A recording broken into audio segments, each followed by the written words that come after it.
Alvin, ang sundalo. Credit to the author. 2468-78. Ang mga pangalan po na nandito ay galing sa mga name generator. Kung meron man pagkakatulad sa mga pangalan ng tao o lugar at pangyayari, ito ay tunay na hindi sinasadya. Nakakuha si Lizardo ng mana mula sa Devil Clans at naging kalahating Diablo dahil doon. Normal lang ba siya kapag ang kalahati niyang tao ang may control? Gayunpaman, kapag ang kalahati niyang demonyo ang pumalit, mawawalan siya ng malay at magiging isang makinang mamamatay tao. Hindi maiwasan ni Alvin na mag-alala tungkol kay Lizardo nang malaman niya ang nangyari mula kay Kelly. Tutal, alam niya na kapag ang kalahati niyang demonyo ang pumalit, mawawala ang lahat ng katwiran ni Lizardo at hindi niya mapag-iiba ang kaibigan at kaaway. Isang himala na nakaligtas si Lizardo ng ganito katagal. Mas himala pa na hindi tuluyang nadaig si Lizardo ng kanyang malademonyong pagnanasa. Umiling siya habang sinasabing, sino ang mag-aakala na maraming mangyayari kay Lizardo. Pagkatapos noon, tumingin si Alvin kay Kelly at nagtanong, Kelly, sabi mo ang babaeng nakaputi, si Jenna, ang tumulong kay Lizardo na pigilan ang kanyang malademonyong pagnanasa kaya naman kusang loob na naging alipin ni Lizardo ang kanyang espada. Oo. Tumango si Kelly at sinabing may malamig na liwanag na sumilay sa kanyang mga mata, nag-alok ako na tulungan si Lizardo na palayain ang sarili niya mula kay Jenna. Maaari ko siyang pilitin na palayain siya o patayin siya. Alam niya ang tungkol sa pagkakaibigan ni na Alvin at Lizardo, at alam niya mag-alok din si Alvin na gawin iyon. Maya-maya, nagpatuloy siya sa pagsasalita, tulad ng nakikita mo, tinanggihan niya ang alok ko. Sinabi niya na isa siyang lalaking tumutupad sa kanyang salita kaya hindi niya babawiin ang kanyang mga salita. Umiling si Alvin matapos makinig sa mga sinabi ni Kelly. Ganito siyang klase ng tao. Alam niyang hindi basta-basta magbabago ang isip ni Lizardo pagkatapos niyang magdesisyon sa isang bagay. Hindi pa kasama rito ang pagtulong ni Jenna kay Lizardo at may utang na loob siya rito. Pagkatapos, lumingon siya upang tingnan ang tatlong figures sa malayo at nagtanong, siya. Nangako ba siya kay Jenna na magiging alipin niya ito ng espada habang buhay? Pinanood ni Alvin habang nagbibigay galang si Jenna sa matandang nakaabong damit.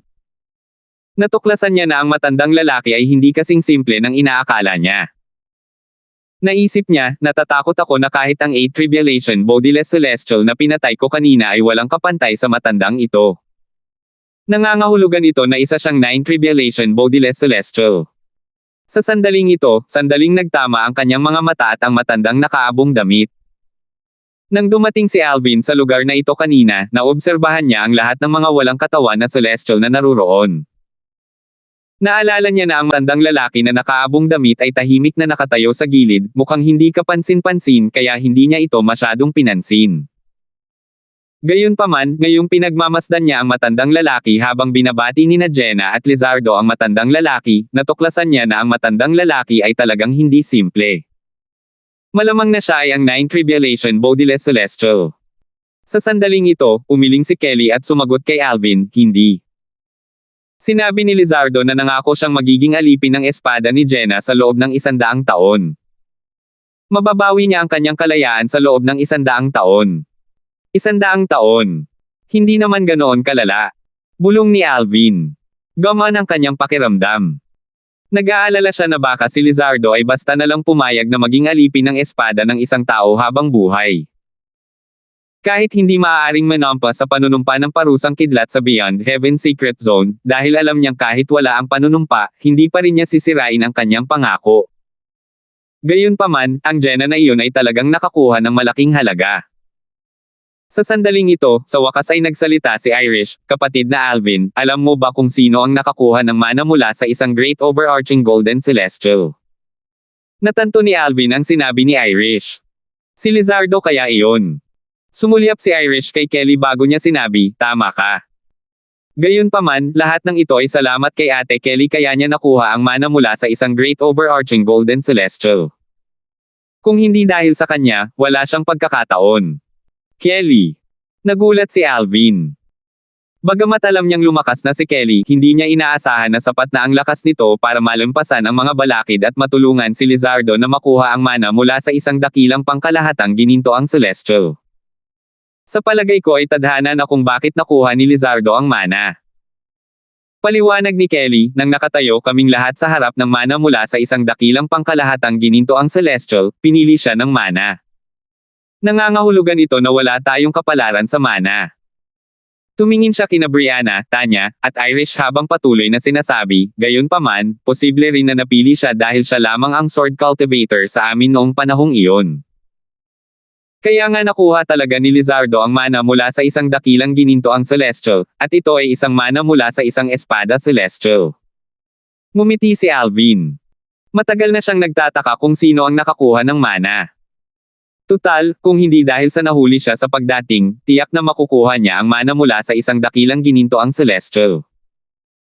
Nagsisisi siya sa pagkawala ng pagkakataong ito, ngunit ngayong nalaman niyang si Lizardo ang tatanggap ng mana, lahat ng kanyang panghihinayang ay nawala. Lumingon si Alvin upang tingnan ang babaeng nakaputi sa malayo at sinabing, mukhang talagang napakaganda ng natanggap ng babaeng iyon. Ang dakilang pangkalahatang gininto ang celestial na nag-iwan ng kanyang mana sa Beyond Heaven Secret Zone ay isang sword celestial. Nanlaki ang mga mata ng matandang lalaki na nakaabong damit at nagulat nang malaman niya ang tungkol dito. Opo, ninuno, magalang na sagot ni Jenna.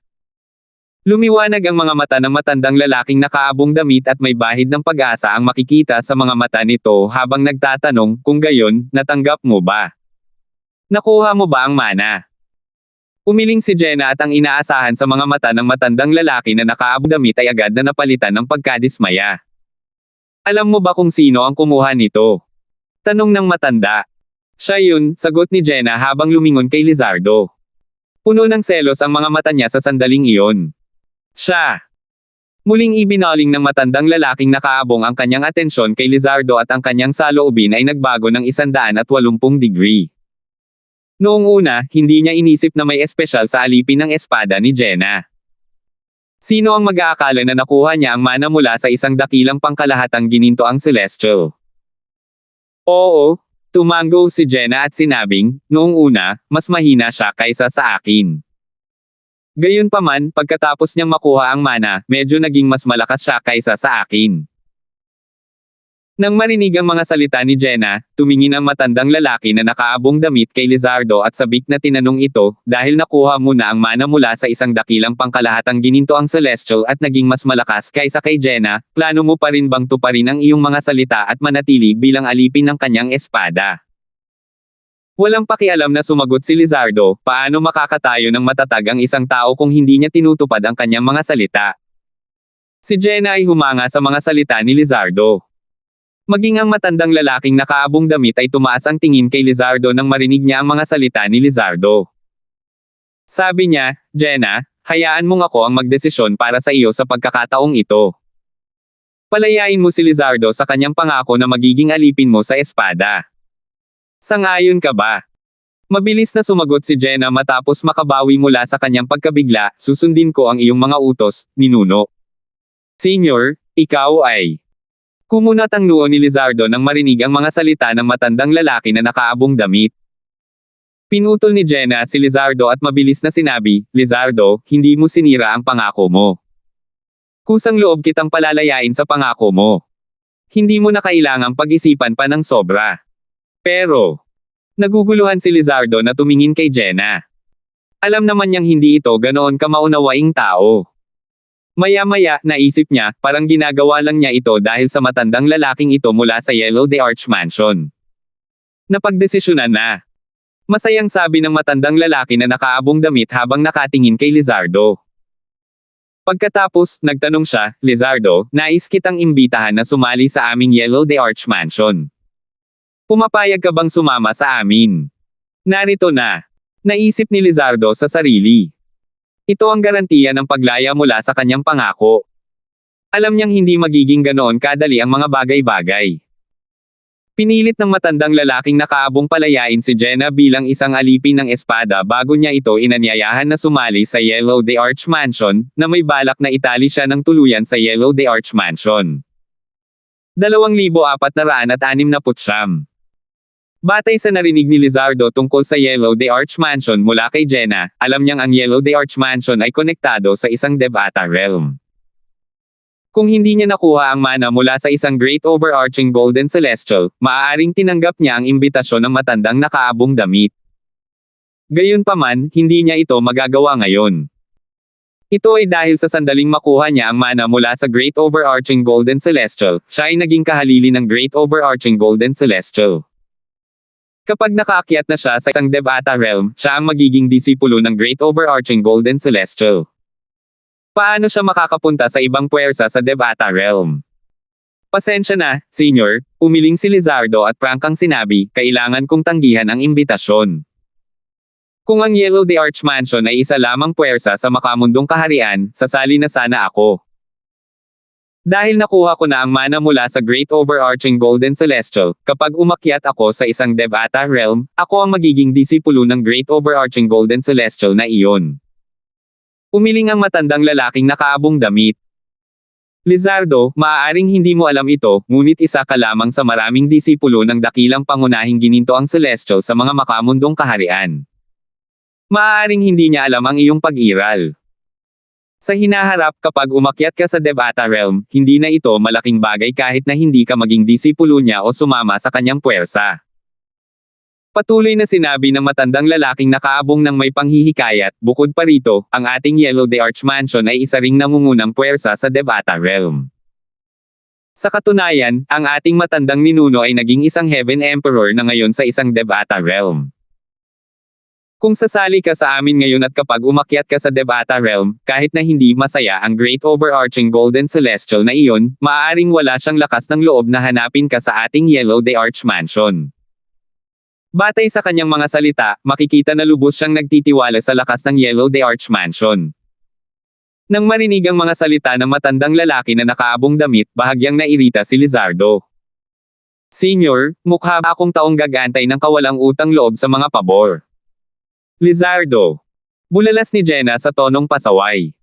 Nabigla siya sa sinabi nito.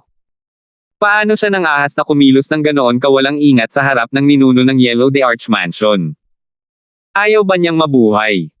Taliwa sa inaasahan ni Jenna, ang matandang lalaking nakaabong damit ay tila hindi nagalit. Sa halip, humagalpak siya ng tawa. Tulad ng inaasahan ko, Lizardo. Isa kang mabuting tao na matatag sa kanyang mga prinsipyo. Tila inaasahan na niya na tatanggihan ni Lizardo ang kanyang imbitasyon. Ninuno. Nagulat si Jenna. Alam niyang inaasahan na ito ng matandang lalaking nakaabong damit. Gayunpaman, kung alam niyang tatanggihan ni Lizardo ang imbitasyon, bakit niya hiniling na palayain si Lizardo mula sa pagiging alipin niya sa espada? Naguguluhan siya. Gayunpaman, hindi ka na alipin ng espada ni Jenna. Bukod pa rito, isang insulto sa iyo ang manatili bilang alipin ng espada niya. Dahil pareho kayong nangako sa loob ng 100 taon, bakit hindi ka nalang maging panauhing elder sa Yellow the Arch Mansion sa makamundong kaharian sa panahong iyon? Wala itong kinalaman sa gagawin mo kapag umakyat ka na sa Devata Realm. Sige, pagsang-ayon ni Lizardo. Ang kahilingan ng matandang nakaabong damit ay hindi sumasalungat sa kanyang mga prinsipyo. Bukod dito, kumpara sa pagiging alipin ng espada ni Jenna, mas mainam na maging isang panauhing elder sa Yellow the Arch Mansion. Nang marinig ni Jenna ang mga salita ng matandang lalaki na nakasuot ng kulay abong damit, hindi niya napigil ang mapasigaw sa sarili, habang tumatanda ang isang tao, lalong nagiging matalino. Nararamdaman niya ang mga pagbabago kay Lizardo ngayong hindi na ito alipin ng espada niya. Dati itong umaarte na parang poprat. Dahil napakamapagbigay ng ating ninuno, batay sa ugali ni Lizardo, tiyak na iaalay niya ang kanyang sarili sa Yellow the Arch Mansion sa loob ng 100 taon na ito upang mabayaran ang biyaya ng ninuno. Ito ang dahilan kung bakit niya inisip na matalino ang ninuno. Malugod na sinabi ng matandang lalaki na nakasuot ng kulay abong damit, malugod kang tinatanggap sa Yellow the Arch Mansion. Dahil nakuha mo na ang mana mula sa Great Overarching Golden Celestial, umalis na tayo sa lugar na ito. Mananatili tayo sa Beyond Heaven Secret Zone ng ilang taon pa upang maghanap ng Celestial Supreme Treasures, Divine Abilities, at Celestial Techniques. Bagamat nakuha na ang mana mula sa Great Overarching Golden Celestial, ang Beyond Heaven Secret Zone ay mananatiling bukas pa rin sa mahabang panahon. Bilang isang bodiless Celestial, tanging ang mga Earth Rank Treasure Vault lang ang maaari niyang makapasok. Hindi siya pinapayagang makapasok sa mga heaven rank at human rank treasure vault. Tiwala ang matanda na dahil kasama sina Lizardo at Jenna, makukuha ng Yellow Day Arch Mansion ang Celestial Supreme Treasures, Divine Abilities, at Celestial Techniques sa mga Heaven Rank Treasure Vault. Bago sila umalis, sinabi ni Lizardo, "Senyor, bago tayo umalis, gusto ko munang magpaalam sa aking kaibigan." Natural lang na hindi niya nakalimutan si Alvin. "Oh, kaibigan mo si Alvin." Tila hindi nagulat ang nakaabong damit. Bukod pa rito, alam pa niya ang pangalan ni Alvin. Sa kabilang banda, nagulat si Lizardo, "Senyor, kilala mo rin ba ang kaibigan ko?" Matamang tinitigan ng matandang lalaking nakaabong damit si Lizardo habang sinasabing, "Hindi dapat maliitin ang kaibigan mo. Hindi dapat maliitin si Alvin." Naguluhan si Lizardo sa mga salita ng matandang lalaking nakaabong damit. "Dahil halos sinasapian ka ng demonyo mo, sigurado akong hindi mo pa naririnig ang mga chismis tungkol sa kaibigan mo." Sa pagkakataong ito, si Jenna na nakatayo sa gilid ay sumang-ayon, nakapatay na si Alvin ng 7 Tribulation Bodiless Celestials dati. Bukod dito, isa sa kanila ay nagtaglay pa ng Celestial Supreme Celestial Treasure bago siya pinatay ni Alvin. Sa pagkakaalam ko, hindi ito mga chismis. Totoo nga. Siya. Nakapatay siya ng 7 Tribulation Bodiless Celestials. Natulala si Lizardo. Kahit na nakuha na niya ang mana mula sa isang Great Overarching Golden Celestial at isang Celestial Sword, ang kanyang lakas ay maihahambing lamang sa isang ordinaryong 7 Tribulation Bodiless Celestial na walang Celestial Supreme Treasure. Paano siyang hindi magulat na ang kanyang kaibigan ay kaya nang pumatay ng 7 Tribulation Bodiless Celestials? Patuloy na sinabi ni Jenna, "Oo." Bukod pa rito, napatay niya ang 7 Tribulation Bodiless Celestial sa isang atake lang. Labis na nagulat si Lizardo. Bagamat matagal na niyang hindi nakikita si Alvin, alam niyang kailangang maging malakas si Alvin. Gayunpaman, hindi niya inaasahan na magiging ganito kalakas si Alvin. Maya-maya, naisip niya, hindi ito dapat ikagulat. Kahit ang asawa niya ay napakalakas, paano siya hindi magiging malakas? Naalala niya na tinulungan siya ni Kelly na makuha ang mana mula sa isang dakilang pangkalahatang gininto ang Celestial. Kung hindi dahil sa tulong nito, maaaring hindi niya makuha ang mana. Sa sandaling ito, sinabi ng matandang lalaking nakaabong damit, luma na ang balita tungkol sa pagpatay niya sa 7 Tribulation Bodiless Celestials. Bago pa man kayo lumabas, napatay na ni Alvin ang isang 8 Tribulation Bodiless Celestial na may-ari ng Celestial Supreme Treasure. Bukod dito, ang 8 Tribulation Bodiless Celestial na iyon ang pinakamalakas na 8 Tribulation Bodiless Celestial sa Moro Realm. Maingat niyang tiningnan ang binata na nakalila na nakatayo sa malayo habang sinasabing, "Kung lalabanan ko siya, tiyak na mahuhulog ako sa isang disbentaha kung hindi ako gagamit ng Celestial Supreme Treasure." Pinaikit ng lalaki ang kanyang mga mata at nagpatuloy sa pagsasalita ng may bahid ng hindi makapaniwala sa kanyang boses. Bago niya pinatay ang 8 Tribulation Bodiless Celestial, inagaw niya ang Celestial Supreme Treasure ng Bodiless Celestial at malubhang nasugatan ito. Pagkatapos, hinabol niya ang Bodiless Celestial nang sinubukang tumakas ng Bodiless Celestial at pinatay ang Bodiless Celestial. Sa oras na iyon, ang kanyang bilis ay maihahambing sa isang 9 Tribulation Bodiless Celestial. Nabigla ang matandang lalaking nakasuot ng kulay abong damit dahil ang lakas at bilis ni Alvin ay maihahambing sa 9 Tribulation Bodiless Celestial kahit isa lamang siyang Eminent Celestial. Naisip niya, changing ang mga Bodiless Celestial na nakapag-cultivate ng Soul Congregation Embodiment Technique ang may pagkakataong makalaban siya. Kung hindi, kahit ang isang 9 Tribulation Bodiless Celestial na tulad ko ay mahihirapan siyang talunin. Ano? Nang marinig ang mga salita ng matandang lalaki na nakaabong damit, parehos lang napanganga sa gulat at pagkamangha. Mukhang natakot si Jenna habang nakatingin sa lilang figure na nakatayo sa di kalayuan. Pinatay ni Alvin ang isang 8 Tribulation Bodiless Celestial na nagtataglay ng Celestial Supreme Treasure. At ang 8 Tribulation Bodiless Celestial na iyon ang pinakamalakas na 8 Tribulation Bodiless Celestial sa Moro Realm.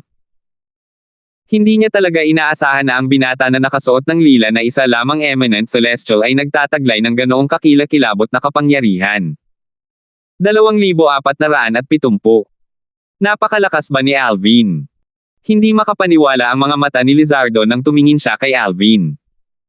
Gayunpaman, isang banayad ng ngiti ang agad na sumilay sa kanyang mukha. Naisip niya, nako, ang lalaking iyon ay hindi kailanman nabibigong mag-ulat tuwing nagkikita kami. Kahit ang kanyang asawa ay napakalakas, hindi nakakaiba para sa kanya na maging ganito kalakas. Little Jenna, mukhang medyo galit sa iyo ang kaibigan ni Elder Lizardo. Bilang isang Nine Tribulation Bodiless Celestial, natural lang na matalino ang matandang lalaking nakaabong damit. Matagal na niyang napapansin na tila galit ang binata na nakalila kay Jenna. Napansin din ni Jenna ang puot ni Alvin. Sinabi niya sa mahinang boses, malamang iniisip niya na alipin ko pa rin ng espada si Lizardo. Bueno, hindi na totoo yan kaya hindi na ito pagkakaunawaan ngayon. Ngumiti ang matandang lalaki na nakaabong damit habang tinanong si Lizardo, Elder Lizardo, maaari mo bang ipakilala sa amin ang iyong kaibigan? Ito ang unang pagkakataon na gusto kong makipagkaibigan sa isang eminent celestial. Sa takot na mag-alala si Lizardo na maabala nila ang oras niya kay Alvin, dagdag niya, natural, pagkatapos ng ating mga pagpapakilala, maaari mo siyang makausap. Wala akong pakialam, sagot ni Lizardo bago niya inakay ang matandang lalaki na nakaabong damit at si Jenna papunta kay Alvin. Hindi inaasahan ni Alvin na isasama ni Lizardo ang dalawang tao. Isa sa kanila ay isang taong hindi niya gaanong kilala. Inisip niya na si Jenna ay isang babaeng sinamantala ang kasawian ni Lizardo para sa sarili nitong kapakanan. Natural lamang para sa kanya na makaramdam ng ganito, tutal, si Lizardo ang kanyang matalik na kaibigan. Wala sanang makikitang masama si Alvin kung sasamantalahin ni Jenna si Lizardo sa pagkukunwaring tutulungan siya kung hindi lang niya kaibigan si Lizardo. Tutal, patas naman ang palitan ng pera. Sumulyap si Alvin kay Jenna at nakasimangot na sinabi, Lizardo, bakit mo siya dinala rito? Alvin, hindi na ako alipin ng espada ni Miss Ren. Kaya naman, huwag mo sana siyang maging galit sa kanya, sabi ni Lizardo habang natatawa. Sa loob-loob niya, labis siyang naantig nang makitang pinuprotektahan siya ng kanyang matalik na kaibigan. Tutal, patas naman ang kalakalan. Karamihan sa mga tao ay hindi mag-iisip na may mali sa kanilang kalakalan. Anong nangyari? Tanong ni Alvin, bahagyang nagulat. Pagkatapos, ikinwento ni Lizardo ang nangyari kay Alvin. Natatawang sabi niya, sa makatuwid, ako ay kasalukuyang panauhing elder ng Yellow the Arch Mansion. Gama ng ekspresyon ni Alvin matapos marinig ang mga salita ni Lizardo. Naglaho na rin ang kanyang puot kay Jenna.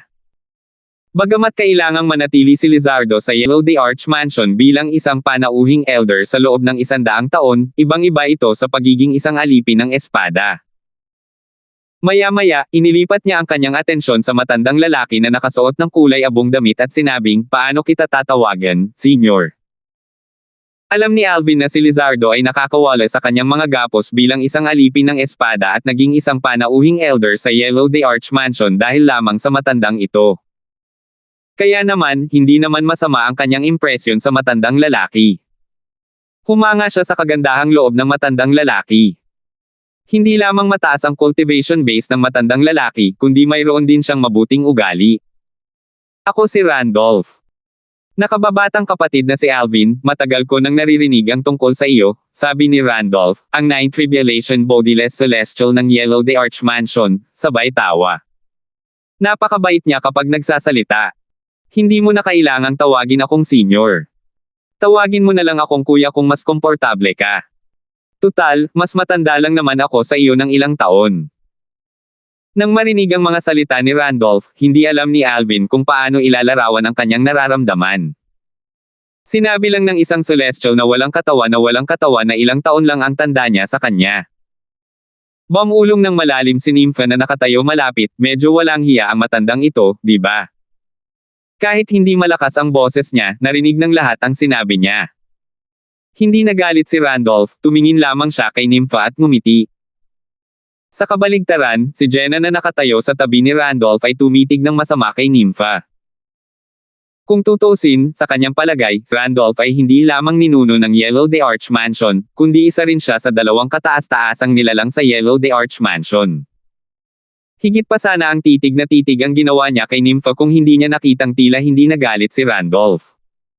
Dahil nagsalita ka na, makikinig ako sa iyo. Kung hindi, magiging kawalang galang ako. Dahil pala kaibigan at magalang si Randolph, iginalang din siya ni Alvin. Bukod dito, hindi naman masamang makilala ang isang Nine Tribulation Bodiless Celestial. Tumawa si Randolph nang marinig ang mga salita ni Alvin. Sabi niya, magaling. Magaling. Pagkatapos noon, sinabi niya, kapatid na Alvin, dahil matagal mo nang hindi nakikita si Elder Lizardo, hindi na kita iistorbahin pa para maabutin mo siya. Nagpatuloy si Randolph sa pagsasabing, plano kong umalis sa Beyond Heaven Secret Zone sa loob ng mga 3 taon bago ito magsara.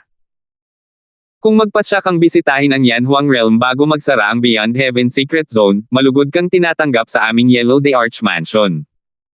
Tanggapin mo ang order token na ito.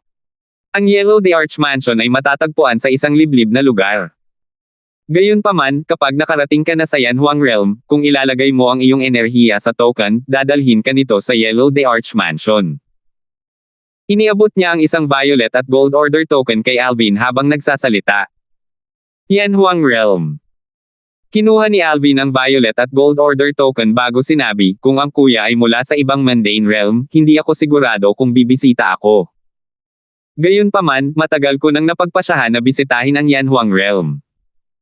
Kapag naroon na ako, tiyak na bibisitahin kita. Ganoon ba? Lumiwanag ang mga mata ni Randolph nang marinig niya ang mga salita ni Alvin.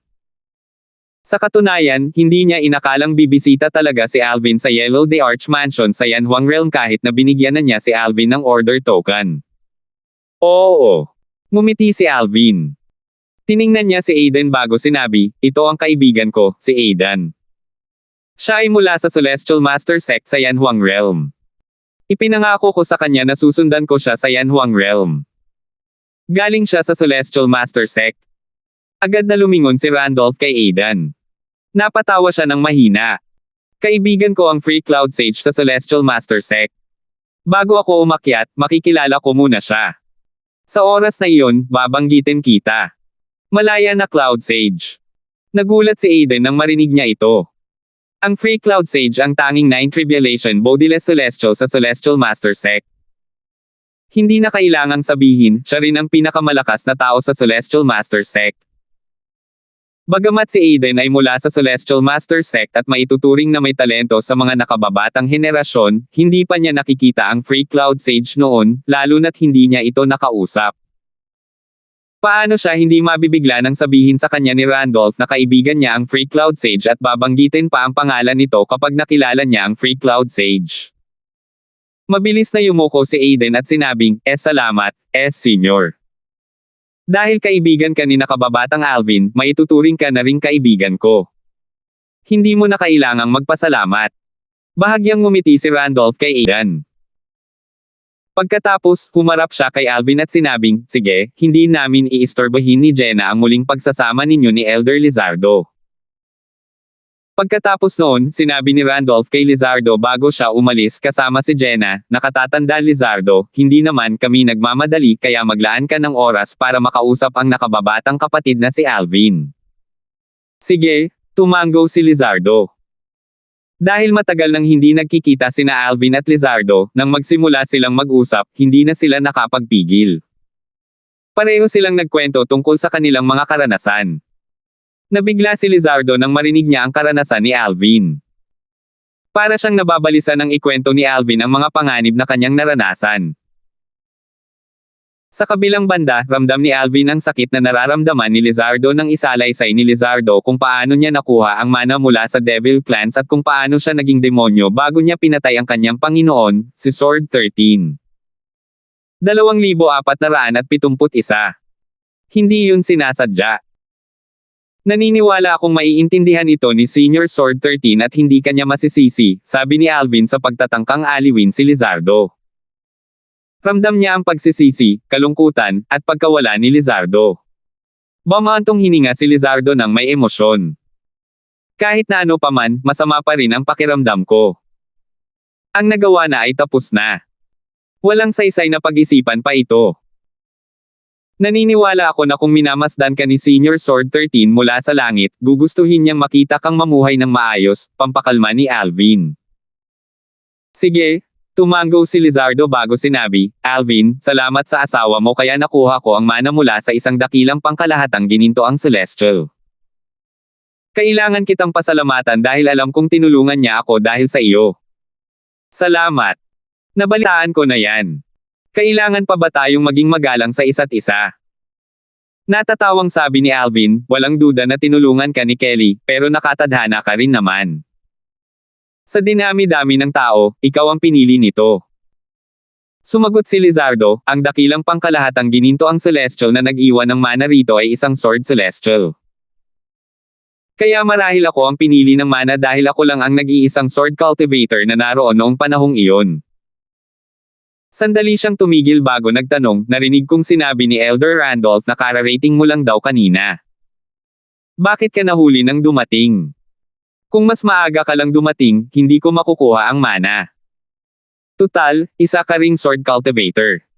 Sigurado akong pipiliin ka rin ito kung nandoon ka. Marahil, kapalaran na. Tumawa si Alvin.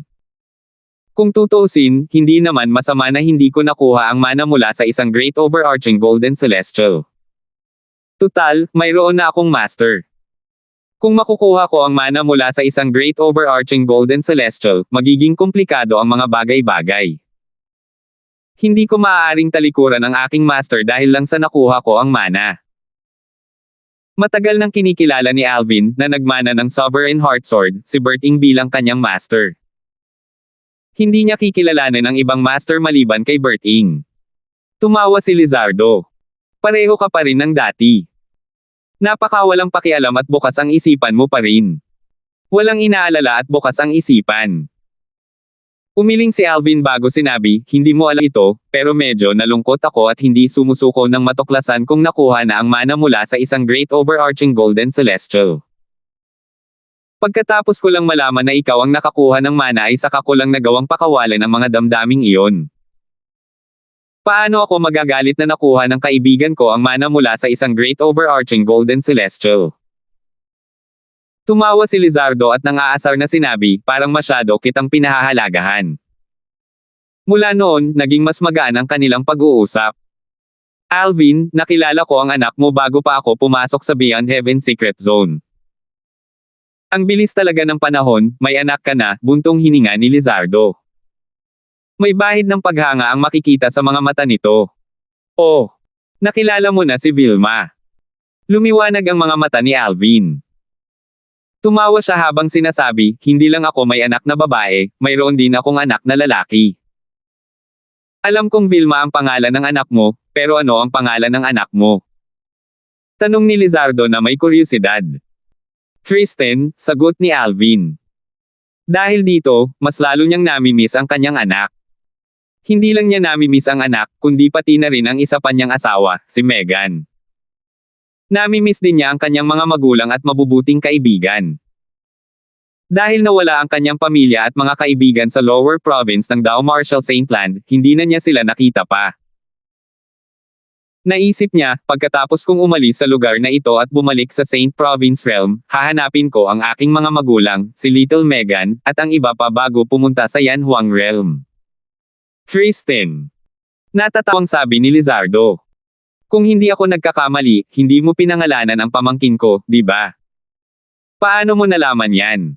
Bahagyang nagulat si Alvin. Sa katunayan, hindi niya pinangalanan ang kanyang anak na lalaki at babae. Malalim ang kahulugan ng mga pangalan nila. Malamang ipinangalan sila ng mga ina nila, di ba? Ngumiti si Lizardo. Oo. Tumango si Alvin. Isang taos-puso at masayang ngiti ang sumilay sa kanyang mukha. Sa isang banda, ang mga pangalan ng kanyang dalawang anak ay kumakatawan sa pagmamahal ng kanyang dalawang asawa sa kanya. Pagkatapos nilang mag-usap ng ilang sandali, sa wakas ay nagpaalam na si Lizardo kay Alvin. Alvin, kung walang magbabago, mananatili ako sa Yan Huang Realm sa susunod na 100 taon. Maaaring magkita tayong muli kung bibisita ka sa Yan Huang Realm. Kung hindi, natatakot ako na magkikita lang tayo pagkatapos nating umakyat sa isang Devata Realm. Isang pilit ng ngiti ang sumilay sa mukha ni Lizardo sa sandaling ito. Mayroong 81 Devata Realms, at ang bawat Devata Realm ay napakalawak. Ang paghahanap ng isang tao ay parang paghahanap ng karayom sa tumpok ng dayami. Kahit na umakyat na sila sa isang Devata realm, hindi pa rin siya lubos na sigurado kung makikita pa niya si Alvin muli. Maaaring mas mataas ang kanilang pagkakataong magkita kung pareho silang makakamit ng katanyagan at kaluwalhatian sa isang Devata realm. Gayunpaman, napakaraming natatanging henyo sa Devata realms, magiging mahirap makamit ang katanyagan at kaluwalhatian doon. Huwag kang mag-alala, tiyak na bibisita ako, nakangiting sabi ni Alvin, sa palagay ko ay wala akong gaanong oras sa makamundong kaharian. Bago ako umakyat, tiyak na bibisitahin ko ang Yanhuang realm. Tumanggaw si Lizardo. Mabuti. Hihintayin kita. Tila may naalala si Alvin nang sabihin niya, Lizardo. Gaano kalaki ang pagtaas ng iyong lakas matapos mong makuha ang mana mula sa isang great overarching golden celestial? Labis siyang na-curious tungkol dito. Mula nang makita niya si Lizardo, naramdaman niya ang mga pagbabago kay Lizardo.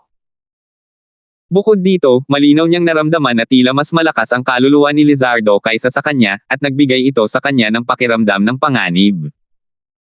Sa mga makamundong kaharian, tanging ang Three Tribulation Bodiless Celestials o ang mga mas malakas ang may mga kaluluwang mas malakas kaysa sa kanya. Bukod doon, tanging ang mga Bodiless Celestials na nakapaglinang ng Soul Congregation Embodiment Technique ang makakapagparamdam sa kanya ng panganib. Matapat na sumagot si Lizardo, ang kasalukuyan kong lakas ay halos kapantay ng isang Sixth Tribulation Bodiless Celestial. Hindi ako isang Bodiless Celestial, pero maituturing akong isang Celestial. Sa isang pag-iisip lang, makakapunta na ako sa Devata Realms. Ang kalagayan ni Lizardo ay halos kapareho ng kay munting itim, munting puti, at munting ginto. Matapos makatanggap ng mga mana mula sa mga Devata Realm, nagawa nilang malampasan ang mga patakaran sa mga makamundong realm. Maaari silang umakyat sa mga Devata Realm nang hindi dumadaan sa Celestial Ascension Tribulation. Lumiwanag ang mga mata ni Alvin. Tila tama ang hula niya. Gayunpaman, kahit na ang lakas ko ay maihahambing sa isang Sixth Tribulation Bodiless Celestial, hindi ko pa natutugunan ang anumang divine abilities o celestial techniques mula sa Devata Realms. Kung kaya ko silang pag-aralan, ang lakas ko ay hindi dapat maging mas mahina kaysa sa isang Nine Tribulation Bodiless Celestial, buong kumpiyansang sabi ni Lizardo. Kung hindi mo pa natutugunan ang anumang banal na kakayahan at celestial technique mula sa Devata Realms, ang iyong lakas ay maihahambing sa isang Sixth Tribulation Bodiless Celestial. Nabigla si Alvin sa mga salita ni Lizardo. Inakala niyang ang ilan sa lakas ni Lizardo ay nagmula sa mga banal na kakayahan at celestial technique mula sa Devata Realms. Hindi niya inaasahan na hindi pa natutugunan ni Lizardo ang anumang banal na kakayahan at celestial technique mula sa Devata Realms. Hindi niya maiwasang mapasigaw, tunay ngang nakakuha ng kayamanan ang Yellow the Arch Mansion.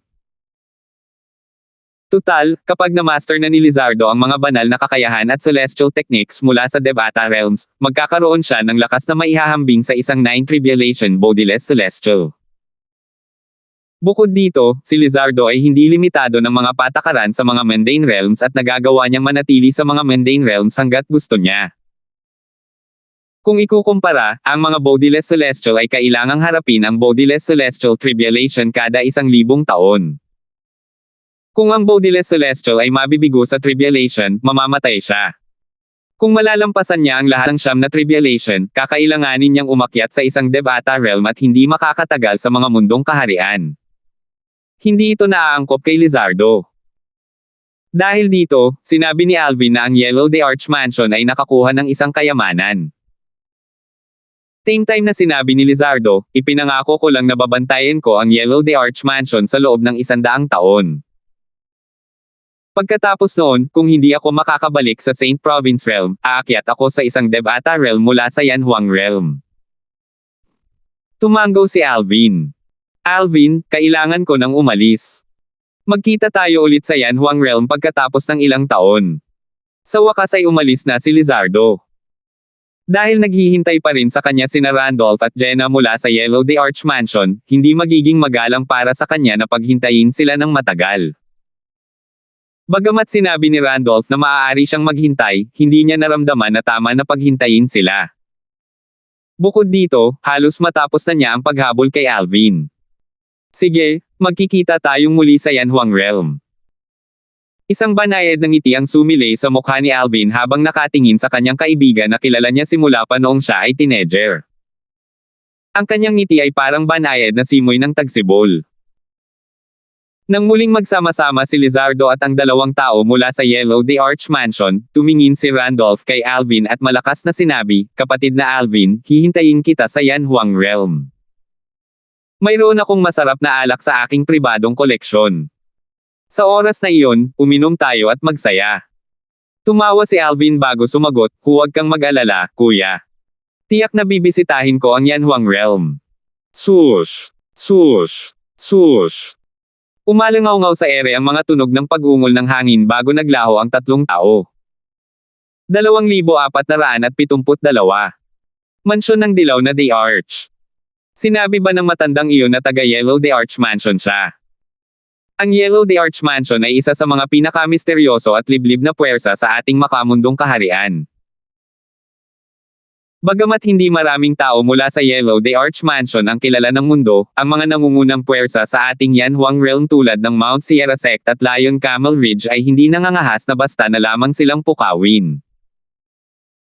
Pagkatapos umalis ni Randolph, Lizardo, at Jenna, ang mga walang katawan na celestial mula sa Yanhuang Realm na naroroon ay nagsimulang mag-usap-usap sa isa't isa. Natural lang, wala silang masyadong alam tungkol sa Yellow the Arch Mansion. Ang alam lang nila ay isa itong misteryoso at mapag-isang puwersa na maihahambing sa iba pang matataas na puwersa sa Yanhuang Realm.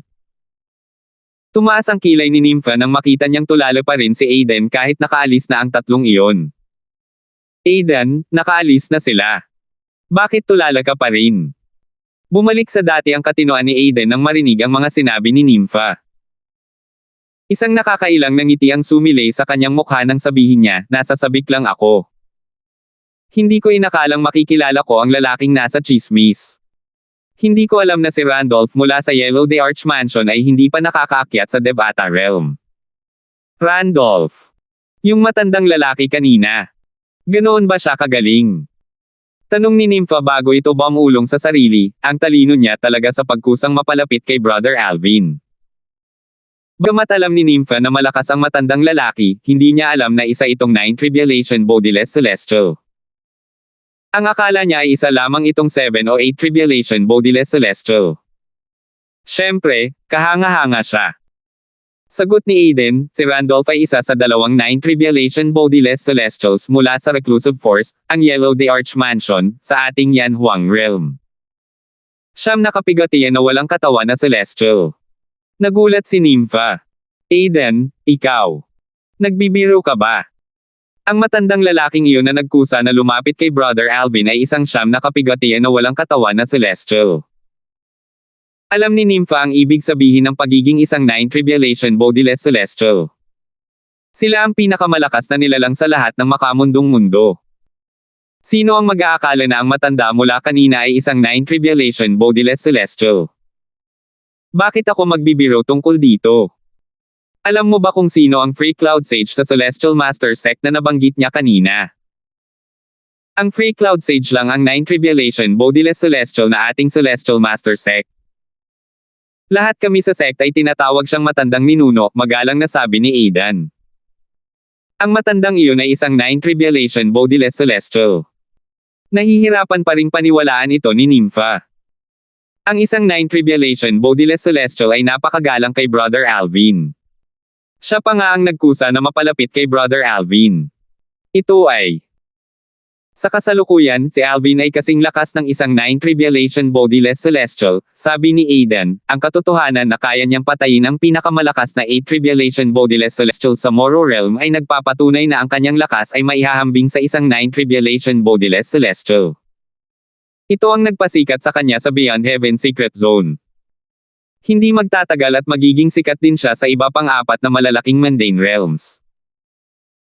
Ipinaliwanag ni Aiden na nakaintindi sa sitwasyon, sa oras na iyon, malalaman ng 4 na malalaking mundane realms na may isa pang henyo mula sa Saint Province Realm at ang lakas ng henyo ay maihahambing sa isang 9 Tribulation Bodiless Celestial nang hindi man lang nakukuha ang mana mula sa isang Great Overarching Golden Celestial. Alam ni Aiden na pagkatapos ng pagsasara ng Beyond Heaven Secret Zone, ang pangalan ni Alvin ay magiging tanyag sa apat na malalaking mundong kaharian tulad ni Bert Ing. Natanto ni Nympha. Tama ka. Napatay ni Brother Alvin ang isang 8 Tribulation Bodiless Celestial na may taglay na Celestial Supreme Pressure kanina. Bukod dito, siya ang pinakamalakas na 8 Tribulation Bodiless Celestial sa Moro Realm. Higit pa ito sa sapat upang patunayan na si Brother Alvin ay kasing lakas ng isang 9 Tribulation Bodiless Celestial. Sa huli, tumawa siya ng mapait. Sa tuwing ipinapakita ni Brother Alvin ang kanyang lakas, hindi niya kami nabibigong sorpresahin. Medyo manhid na ako na hindi ko naisip na kasing lakas na pala siya ngayon ng isang 9 Tribulation Bodiless Celestial nang mapatay niya ang pinakamalakas na 8 Tribulation Bodiless Celestial mula sa Moro Realm kanina. Natulala sina Irish, Tanya, at Brianna nang marinig nila ang pag-uusap ni Nympha at Aidan. Napatay ba ni Alvin ang isang Celestial na walang katawan sa 8 kapigatian na nagtataglay ng Celestial Supreme Pressure? Dahil kakalabas lang nila, wala silang kaalam-alam sa nangyari. 3 sa kanila ang tunay na nagulat. Ang isang ordinaryong 8 Tribulation Bodiless Celestial na nagtataglay ng isang Celestial Supreme Pressure ay may lakas na maihahambing sa isang 9 Tribulation Bodiless Celestial, lalo na ang pinakamalakas na 8 Tribulation Bodiless Celestial sa isang malaking mundane realm. Isang pagkamangha ang makikita sa mukha ni Irish nang sabihin niya, napakalakas na ba ni Brother Duen? Pareho rin ang ekspresyon ng mukha ni Tanya at Brianna na gulat na gulat. Sa mga babaeng ito nakakalabas lang mula sa lokasyon ng mana mula sa isang dakilang pangkalahatang gininto ang Celestial, si Kelly lamang ang nanatiling kalmado. Hindi siya kailanman nagulat sa mga gawa ng kanyang lalaki na parang natural na lang iyon. Akmang sisenyasan ni Alvin sina Kelly at ang iba pa na umalis ng makarinig siya ng ingay mula sa di kalayuan. Nakakatakot talaga. Nakakatakot talaga. Madaling napatay ng matandang lalaking iyon ang 2 8 Tribulation Bodiless Celestials. Kasabay nito, natano din sa di kalayuan ang ilang lalaking mukhang pagod na pagod sa paglalakbay. Patuloy na nakikinig si Alvin sa kanilang usapan at natuklasan niyang may mga taong sumusunod kina Lizardo, Randolph, at Jenna pagkaalis nila. Hinangad ng mga taong iyon ang Celestial Supreme Pressure na pag-aari ni Lizardo. Hindi siya inatake ng mga taong iyon dahil nakita nila ang magandang relasyon sa pagitan nila ni Lizardo at natatakot silang mamagitin siya para protektahan si Lizardo. Natural lang natakot ang mga taong iyon na masaktan siya dahil nasaksihan nila ang pagpatay niya sa pinakamalakas na 8 Tribulation Bodiless Celestial sa Moro Realm. Naisip ni Alvin habang umiiling, talagang hanggal ang mga taong iyon. Hindi sila nang ahas na atakihin si Lizardo kanina dahil natatakot sila sa akin. Dahil dito, sinundan nila siya sa pag-asang mapatay nila siya at maagaw ang kanyang kayamanan. Maglalakas loob pa rin ba silang gawin ang ganoong bagay kung alam nilang may 9 Tribulation Bodiless Celestial kasama si Lizardo? Ang grupo ng mga taong kara-rating lang ay pinag-uusapan pa rin ang bagay na ito habang ang kanilang mga mata ay nakatuon sa ilang mga taong kara-rating lang. Ang mga taong ito na kara-rating lang ay bahagi ng grupong sumunod kay Lizardo upang agawin ang Celestial Supreme Pressure mula sa kanya. Madali niyang napatay ang 2 8 Tribulation Bodiless Celestial. Kahit ang pinakamalakas na 8 Tribulation Bodiless Celestial mula sa Moro Realm na napatay ni Alvin ay hindi kayang gawin ang ganoong kagalingan, tama ba? Kung ang 2 8 Tribulation Bodiless Celestials na iyon ay walang anumang Celestial Supreme Pressure, maaaring kaya silang patayin ng pinakamalakas na 8 Tribulation Bodiless Celestial mula sa Moro Realm. Bueno, siguro ang mga sangkot lang ang makakaalam ng sitwasyon sa oras na iyon. Ang mga taong kababalik lang mula sa kanilang bigong pagtatangkang pagnakawan si Lizardo ay hindi nakakilos kanina. Labis silang natakot nang makita nilang madaling napatay ng matandang kasama ni Lizardo ang 2 walang katawan na Celestial na nasa 8 kapigatian. Nagpatuloy ang diskusyon. Ang 2 Celestial na walang katawan sa 8 kapigatian ay hindi gumamit ng anumang Celestial Supreme Pressure. Sa katunayan, ang matandang lalaki ay hindi rin gumamit ng Celestial Supreme Pressure. Oo. Lahat sila ay hindi gumamit ng kahit anong Celestial Supreme Pressure. Maraming tao ang nagulat nang marinig iyon. Wala ba silang ginagamit na Celestial Supreme Pressure? Kung gayon, isa na lang ang posibilidad na natitira. Ang mukhang ordinaryong matandang iyon ay tiyak na isang Nine Tribulation Bodiless Celestial. Pagtatapos ng isang tao. Siyam na kapigatian, walang katawan na celestial. Dumaloy ang takot sa lahat ng marinig nila ito. Biglang umalangaw-ngaw sa ere ang isang malakas na ungol. Tila nagmula ito sa lahat ng direksyon. Hindi nagtagal at isang maskuladong figure ang lumitaw sa abot tanaw sa harap ng lahat. Hindi nagtagal at dumating siya sa harap ng lahat. Malaki at malakas ang katawan ng taong ito na parang toring bakal, kaya mukhang kakilakilabot siya. Tiningnan niya si Alvin ng may mga matang puno ng kasakiman habang sinasabi, kung ang matandang iyon ay hindi isang Nine Tribulation Bodiless Celestial, sa tingin mo ba ay maglalakas loob siyang kausapin si Alvin? 2,473. Nang lumipat ang mga mata ng lahat sa maskuladong lalaking kakasulpat lang, nakarinig sila ng ilang boses sa ere. Matandang ninuno. Matandang ninuno. Agad na ibinaling ng mga nakamasid ang kanilang mga mata sa mga taong kagagaling lang bumati sa matipunong lalaking nasa katanghaliang gulang. Natuklasan nilang ang mga taong nagsalita ay pawang matatanda maliban sa isang binata. Kakaiba na kita ang iilang matatandang lalaking iyon na yumuyuko ng may paggalang sa matipunong lalaking nasa katanghaliang gulang na parang sumasamba kay Buddha. Hindi nagtagal at nakilala ng ilang bodiless celestials mula sa Skyline Realm ang ilang matatandang lalaki. Hindi ba't sila ay mula sa Power Saint Sect sa ating Skyline Realm? Oo nga. Galing sila sa Power Saint Sect. Kilala ko ang matandang lalaking nakaberdeng roba na iyon. Isa siyang celestial na walang katawan sa Seven Tribulation at ang pangalawang elder ng Power Saint Sect. Nakilala ko na minsan ang matandang lalaking nakaasol na roba. Isa rin siyang Seven Tribulation Bodiless Celestial, at siya ang ikatlong elder ng Power Saint Sect. Mula sa diskusyon sa pagitan ng mga Bodiless Celestial mula sa Skyline Realm, nalaman ng lahat ang pinagmulan ng ilang taong iyon at nadalawa sa mga taong ito ay Seven Tribulation Bodiless Celestials na may matataas na posisyon sa kanilang sekta. Inilibot ng pangalawang elder ang kanyang tingin sa paligid bago niya malakas na ipinahayag, ito ang matandang ninuno na si Dexter mula sa aming Power Saint Sect. Matandang ninuno na si Dexter. Pagkasabi pa lang ng pangalawang elder mula sa Power Saint Sect, halos lahat ay napalingon sa matipunong lalaking nasa katanghaliang gulang na may bahid ng pagkabigla. Lumalabas na ang lalaking nasa katanghaliang gulang ay isang taong napakalakas. Sa kabilang banda, ang grupo ng mga bodiless celestial mula sa Skyline Realm ay may takot na ekspresyon sa kanilang mga mukha. Matandang ninuno na si Dexter. Siya ang matandang ninuno na si Dexter mula sa Power Saint Sect. Hindi makapaniwalang bulalas ng isang walang katawan na celestial mula sa Skyline Realm. Tiningnan niya ng takot ang maskuladong lalaking nasa katanghaliang gulang na parang isang multo. Akala ko isa siyang Nine Tribulation Bodiless Celestial mula sa Power Saint Sect. Sino ang mag-aakala na siya pala si Old Ancestor Dexter, ang tanging Nine Tribulation Bodiless Celestial sa Power Saint Sect? Bagamat narinig ko na ang tungkol sa nag-iisang Nine Tribulation Bodiless Celestial sa Power Saint Sect, hindi ko pa siya nakikita noon. Talagang hindi ko inaasahan na makikilala ko siya rito. Mukhang si Alvin na ang tinutukoy niya. Natatakot akong pumunta siya rito na may masamang balak. Napansin ng mga walang katawan na celestial mula sa Skyline Realm na matamang nakatitig kay Alvin si Old Ancestor Dexter simula nang lumitaw ito.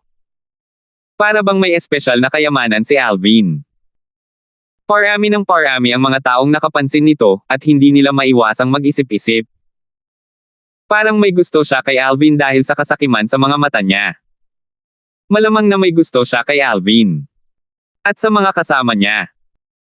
Ang pinakamahalagang bagay na taglay ni Alvin at ng kanyang mga kasamahan sa koponan ay ang Celestial Supreme Treasures. Ayon sa isang mapagkakatiwalaang source, narinig kong mayroon silang mahigit 5 Celestial Supreme Treasures sa pagitan nila. Mahigit sa 5 kataas-taas ang kayamanan sa langit. Napakalaking kayamanan. Sa kasamaang palad, malayo ako sa pagiging kapantay ni Alvin. Kung hindi, sigurado akong sakam na pagnanasaan ko rin si Alvin at ang Celestial Supreme Treasures ng kanyang mga kasama. Kung mahulaan lang ng mga nakamasid ang intensyon ng maskuladong lalaking nasa katanghaliang gulang, natural lang na mahulaan din ito ni Alvin. Isang celestial na walang katawan sa Nine Tribulation. Ang ekspresyon ni na Irish, Nympha, at iba pa ay lubhang nagbago. Kung tutuusin, hindi madaling harapin ang isang celestial na walang katawan sa Nine Tribulation. Ang tanging tila kalmado kina Alvin at sa kanyang mga kasama ay sina Alvin at ang kanyang asawang si Kelly. Sa sandaling ito, tila nalilito si Kelly habang nakatingin kay Alvin. Tila ito lang ang nakikita niya sa mundong ito. Ang hitsura ng maskuladong lalaking nasa katanghaliang gulang ay hindi nakaantala sa kanyang pagtitig. Sa sandaling ito, ang maskuladong lalaking nasa katanghaliang gulang, ang matandang ninuno na si Dexter, ay biglang sumigaw, "Alvin!" Pagkatapos, sakam niyang tiningnan si Alvin habang sinasabi sa mahinang boses, "Bagamat hindi mo nakuha ang mana mula sa isang dakilang pangkalahatang gininto ang celestial tulad ni Bert Ing, ang iyong lakas ay maihahambing sa kanya noong panahong iyon." Nakakalungkot. Gaya ng kasabihan, ang mahalagang bato ay naglalagay sa kulungan ng inosenteng may-ari nito. Ikaw at ang iyong mga kasama ay mamamatay ngayon at lahat ng iyong celestial supreme treasures ay nakatakdang maging akin. Hindi siya nagpaligoy-ligoy at tapat na ipinahayag ang kanyang intensyon na patayin si Alvin at ang kanyang mga kasama upang agawin ang kanilang celestial supreme treasures. "Oh!" Pabalang na sagot ni Alvin, "Natatakot ako na ikaw lang ang hindi kwalipikado para patayin kami at agawin ang aming celestial supreme treasures." Alam na alam niya ang lakas nito. Maaaring hindi niya matalo o mapatay ang isang Nine Tribulation bodiless celestial, ngunit tiwala siyang magiging kapantay ang lakas ng mga ito. Dahil dito, hindi siya natakot nang malaman niyang ang maskuladong lalaking nasa katanghaliang gulang ay isang Nine Tribulation bodiless celestial. Ang kawalang pakialam ni Alvin ay ikinagulat ng maraming tao. Base sa mga sinabi ni Alvin, tila hindi siya natatakot kay matandang ninuno na si Dexter. Bilang isang celestial na walang katawan na may Nine Tribulation, tiyak na mayroong celestial supreme treasure si Old Ancestor Dexter. Alam din siguro ito ni Alvin, ngunit nagagawa pa rin niyang manatiling kalmado. Nagpapanggap lang siya o talagang hindi siya natatakot kay Old Ancestor Dexter. Ang isang celestial na walang katawan na celestial na may celestial supreme treasure ang siyang pinakamalakas na nilalang sa mga mundong-mundo, tama ba? Dapat ganoon nga. Natural lang, nahati ang opinyon sa dalawa. Inisip ng ilan na nagpapanggap lang si Alvin, at inisip naman ng ilan na talagang walang takot siya. Nang patayin ni Alvin ang lalaking iyon mula sa Morrow Realm kanina, ang kanyang lakas at bilis ay maihahambing sa isang Nine Tribulation bodiless celestial. Tama ka. Paano kung ang matandang ninuno na si Dexter ay nagtataglay ng isang celestial supreme treasure? Kung itapon ni Alvin ang sword formation na iyon, makukuha niya ang celestial supreme treasure ni matandang ninuno na si Dexter. Sa tingin ko ang labanan sa pagitan ng matandang ninunong si Dexter at Alvin ay maaari lamang magtapos sa isang tabla. Sa tingin ko ay imposible para sa kanila na talunin ang isa't isa. Sang-ayon ako. May mga taong malalim na nag-aral at sumuri sa lakas ni Alvin na nag-isip na si Alvin ay hindi mas mahina kaysa sa matandang ninuno na si Dexter. Kaya naman, puno sila ng tiwala kay Alvin. Mayroon ding ilan na nanatiling neutral, takot na ipahayag kung sino sa tingin nila ang mas malakas o mas mahina. Marami sa mga nanood ang nag-akala na magagalit si matandang ninunong Dexter sa mga sinabi ni Alvin kaya agad nila itong inatake. Gayunpaman, nagulat sila sa mga salitang narinig nila. Sabi ng matandang ninunong si Dexter, "Oo nga. Nasaksihan ko na ang lakas mo kanina. Hindi naman ito mas mahina kaysa sa akin. Bukod pa rito, wala pa akong nahanap na paraan para kontrahin ang teknik na ginamit mo para agawin ang Celestial Supreme Treasures. Kung maglalaban tayo, pantay lang ang magiging laban natin." Ha! Nagulat si Alvin sa pagtataas ng kilay. Hindi niya inaasahan na maririnig niya ang pag-amin ni matandang ninuno Dexter na sila ay nasa pantay na kalagayan. Akala niya ay nang-ahas si matandang ninuno Dexter na hayagang ipahayag ang kanyang intensyon na patayin siya at ang kanyang mga kasamahan upang agawin ang kanilang Celestial Supreme Treasures dahil sa bulag na kumpiyansa ni matandang ninuno Dexter. Naguluhan ang mga nanood. Anong nangyayari? Dahil inamin mismo ng matandang ninuno na si Dexter na ang kanilang laban ay magtatapos sa tabla, bakit parang ganoon siya kalakas ang loob nang sabihin niyang papatayin niya si Alvin at ang kanyang mga kasama para agawin ang kanilang Celestial Supreme Treasures? Bigla na lang may sumigaw, kasabwat. Bigla, isang matalim at nakakabinging tunog ang umalangaw-ngaw sa hangin. Swoosh! Swoosh!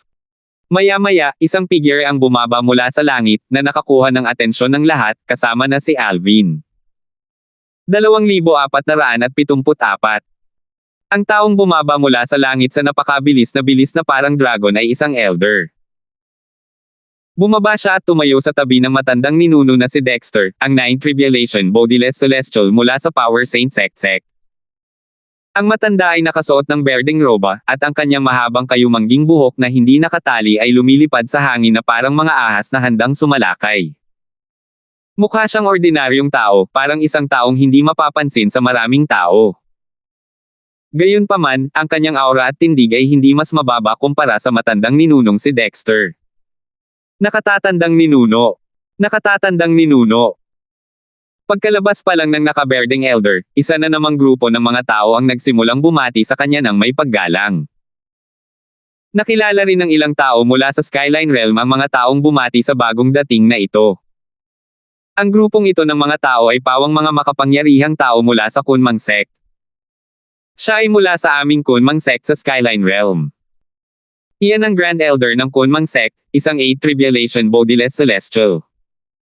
Bukod dito, walang duda na ang taong nakatayo sa tabi niya ay ang Third Elder ng Kunmang Sect, isang 7 Tribulation Bodiless Celestial. Mga langit. Maging ang dakilang Elder ng Kunmang Sect ay magalang na binati siya bilang Elder Ancestor. Siya ba ang Heavenly Python Elder ng Kunmang Sect? Bukod sa kanya, wala nang ibang taong tatrituhan ng ganito kagalang ng dakilang matatanda. Sa Kunmang Sect, maraming Bodiless Celestials. Mayroong mahigit 100 ng 7 Tribulation Bodiless Celestials, 3 8 Tribulation Bodiless Celestials, at isang 9 Tribulation Bodiless Celestial na siyang pinakamalakas na tao sa sekta. Ang 9 Tribulation Bodiless Celestial ay kilala rin bilang Heavenly Python Elder ng mga tagalabas.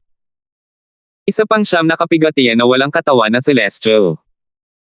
Nang malaman ng mga nanood ang tungkol sa pagkakakilanlan ng lalaking nakaberdeng roba, isang gulat na ekspresyon ang lumitaw sa kanilang mga mukha. Hindi ba dapat bihira ang 9 Tribulation Bodiless Celestials? Bakit napakaraming 9 Tribulation Bodiless Celestials ang sunod-sunod na lumilitaw? Naroon si Randolph, ang 9 Tribulation Bodiless Celestial mula sa Yellow the Arch Mansion, naroon si Old Ancestor Dexter mula sa Power Saint Sect, at naroon si Alvin na ang lakas ay maihahambing sa isang 9 Tribulation Bodiless Celestial. Sa kasalukuyan, maging ang Heavenly Python Elder mula sa Kunmang Sect sa Vast Cloud Realm ay sumali na sa labanan. Hindi pa nga tanghali, pero nakakita na ako ng isang eminent celestial na ang lakas ay maihahambing sa isang 9 Tribulation Bodiless Celestial at 3 aktwal na 9 Tribulation Bodiless Celestials.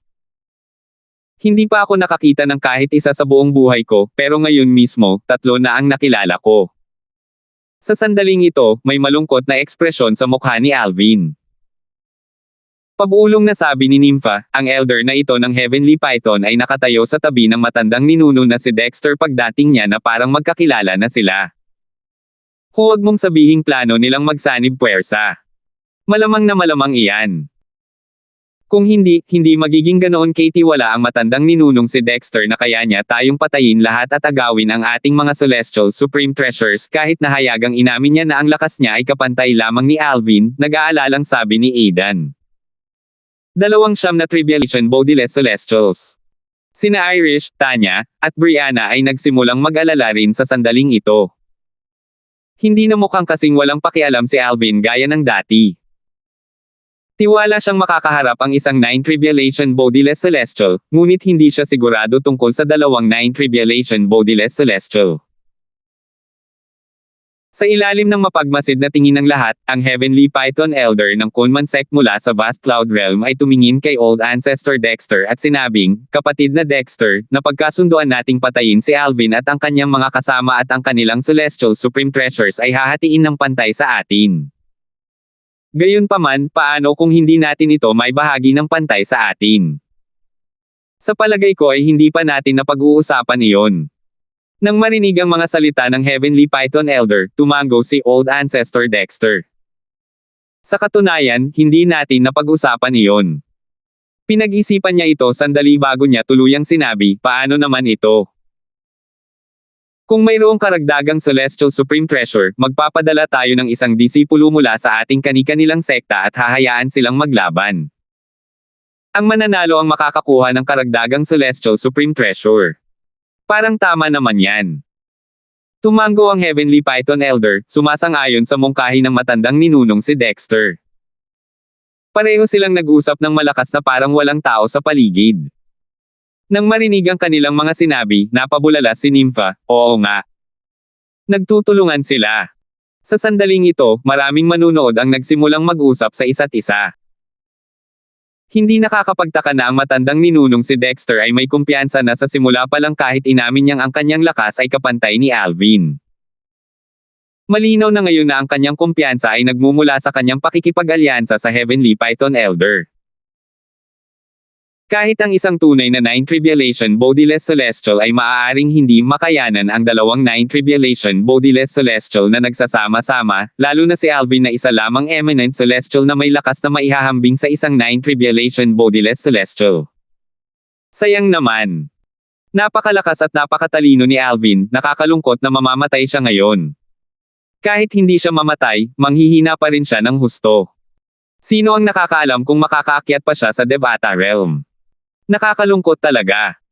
Sa pagkakataong ito, maingat na tiningnan ni Alvin ang dalawang Nine Tribulation Bodiless Celestials.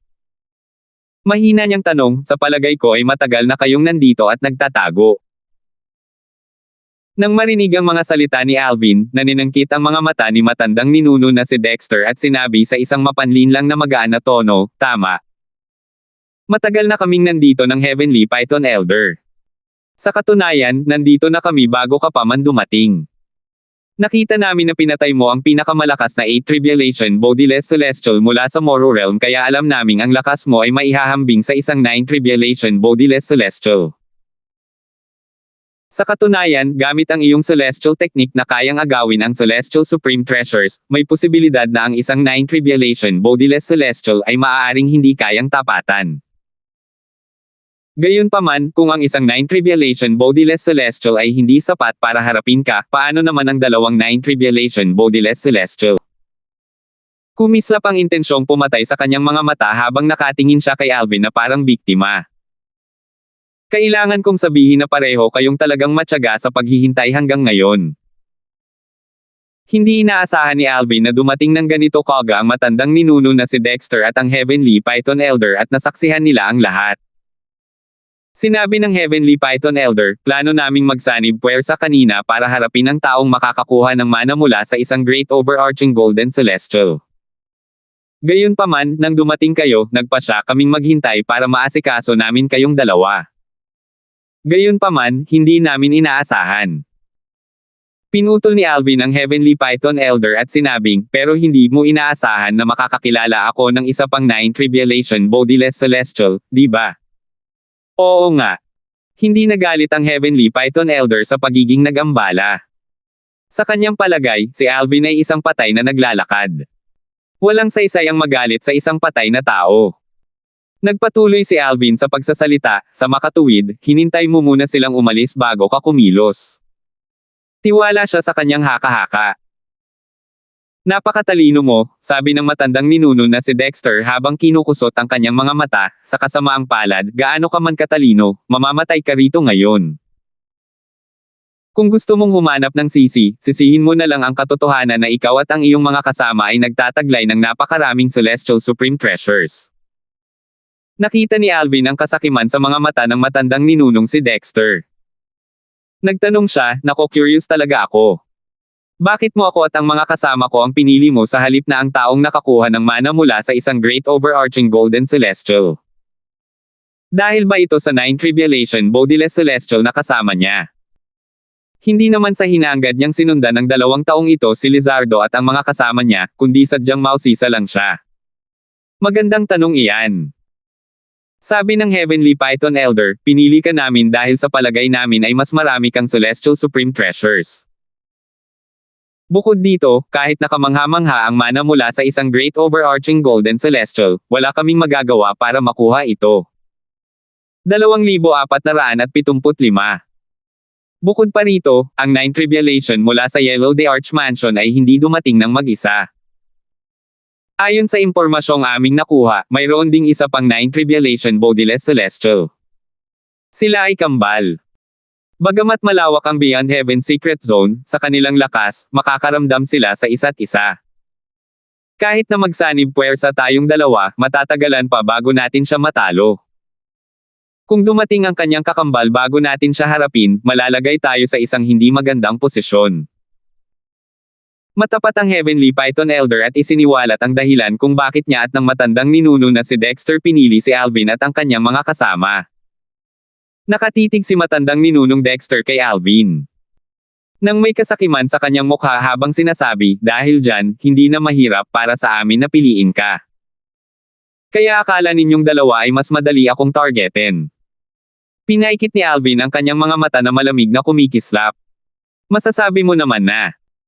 Sabi ng matandang ninunong si Dexter nang may ngiti sa kanyang mukha, halatang kumpiyansa sa nalalapit na labanan.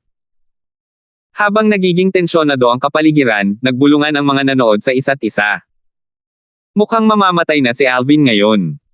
Hindi lang siya. Natatakot akong mamamatay din ang mga kasama niya. Sayang naman. Mamamatay din ang mga gwapong nasa tabi niya. Walang kurap na nakatitig ang mga nanunood kay Alvin at sa dalawang Nine Tribulation Bodiless Celestials na parang natatakot silang may makaligtaan kung hindi sila magbabayad ng mabuti. Nakaramdam din si Alvin ng isang antas ng presyon dahil kinailangan niyang harapin ang dalawang Nine Tribulation Bodiless Celestials. Imposibleng talunin o saktan niya ang mga ito. Bagamat maaaring mahirap, may posibilidad na makatakas siya ng walang pinsala. Dahil dito, nagpadala siya ng voice transmission kay Kelly. Kelly, hihilingin ko kay Sundown na ihatid ka at si Irish palayo. Hahabol ako sa iyo kapag nakatakas na ako sa kanila. Kapatid na Alvin. Natauhan si Kelly nang marinig niya ang boses ni Alvin. Gusto niya sanang magsalita ngunit naputol siya nito. Kelly, ganito na lang natin gawin. Huwag kang mag-alala. Sigurado akong makakatakas ako ng walang pinsala. Ipaabot mo ang mensaheng ito kay Irish at sa iba pa, sasabihin ko sa Sundown na kunin kayong lahat. Pagkatapos makipag-usap ni Alvin kay Kelly, sinabihan niya si Hero sa seryosong tono na ilabas ang lahat. Hindi maiwasan ni Hero na makaramdam ng pag-aalala. Guru, may tiwala ka ba? Bagamat sa una ay napilitan siyang kilalanin si Alvin bilang kanyang Panginoon, sa paglipas ng panahon, tunay niyang itinuring si Alvin bilang kanyang Panginoon. Isasantabi ang katotohanang ang lakas ni Alvin ang dahilan kung bakit siya higit na kwalipikado upang maging kanyang Panginoon, tinatrato rin siya ni Alvin ng taos puso at binigyan pa siya ng isang Celestial Supreme Treasure. Nakasisigurong sabi ni Alvin, hindi ko masasabing sigurado ako na 100% akong may kumpiyansa, pero 60 hanggang 70% akong may kumpiyansang makakatakas ako. 60 o 70%. Bagamat nag-aalala pa rin si Hero, mas panatag na ang loob niya ngayon. Guru, huwag kang mag-alala. Ligtas ko silang ilalabas dito at ibabalik sa Saint Province Realm. Sige. Mas naging panatag din ang loob ni Alvin matapos marinig ang mga sinabi ni Hero. Swoosh! Swoosh! Swoosh! Pagkatapos ni Alvin na makipag-usap kay Hero, ang tunog ng pag-ungol ng hangin ay umalingaw-ngaw sa ere. Ang mga tunog na ito ay nagmula sa 7 and 8 Tribulation Bodiless Celestials mula sa Kunmang Sect at Power Saint Sect. Sus Mariosep. Biglang nagbago ang ekspresyon ni Alvin. Plano niyang gamitin ang lahat ng kanyang mga teknik para maagaw ang atensyon ng kalaban at bigyan ng pagkakataon ang kanyang mga kasama na makatakas. Sino ang mag-aakala na papalibutan sila ng mga powerhouse mula sa Kunmang Sect at ng Power Saint Sect? Para bang naunawaan nila ang kanyang plano? Napakadilim ng kanyang ekspresyon sa sandaling ito. Ano? Alvin, sa tingin mo ba ay hindi kami naghanda para sa posibilidad na makatakas ka o ang mga kasama mo? Talaga bang plano mong isugal ang buhay mo at hayaan silang makatakas? Tanong ng matandang ninuno na si Dexter nang natawa nang makita niya ang seryosong ekspresyon ni Alvin. Oo nga. Inutusan nila ang kanilang mga tauhan na palibutan si Alvin at ang kanyang mga kasama. Kumislap ang mga mata ni Alvin na may hanggaring pumatay habang malamig niyang sinabi, naniniwala ka ba na kaya kung patayin ang lahat ng iyong mga tao bago pa man magsimula ang ating laban? Siyempre naman. Tila hindi galit ang matandang ninuno na si Dexter. Sa halip, casual niyang sinabi, gayunpaman, kung gagawin mo iyon, maaari rin naming patayin ng Heavenly Python Elder ang lahat ng iyong mga kasama bago tayo lumaban. Halos maramdaman ang kanyang intensyong pumatay nang magsalita siya. Swoosh! Muling nagbago ang ekspresyon ni Alvin. Ang lahat ng kanyang kapangyarihan ay biglang lumabas mula sa kanyang katawan at kumalat sa malayo. Isang nakakakilabot na enerhiya ang lumitaw, kasama ang maraming alimpuyo. Sa loob lamang ng ilang segundo, ang kanyang Celestial Origin Energy na hinaluan ng Saint Origin Energy ay tumaas sa limitasyon nito. Alvin, ang iyong Assist-type Divine Ability ay tunay na kahanga-hanga. Saksihan natin ang iyong tunay na lakas. Malakas na sabi ni Old Ancestor Dexter nang gamitin ni Alvin ang Assist-type Divine Ability, ang Elementary Devouring Tactic. Pagkatapos niyang magsalita, biglang lumabas ang enerhiya mula sa kanyang katawan. Walang tigil ang paglabas ng enerhiya na parang nabasag ang isang dam. Swoosh! Gayon din, nagsimulang lumabas ang enerhiya mula sa katawan ng Heavenly Python Elder. Ang enerhiyang lumabas mula sa kanyang katawan ay kahawig ng mga ahas, ito ay isang napakasindek na tanawin. Ang kanyang enerhiya ay hindi mas mahina kaysa sa enerhiya ng matandang ninunong si Dexter. Malinaw na ang kanilang lakas ay pantay-pantay. Bumuhos. Bumuhos. Bumuhos. Bumuhos. Bumuhos.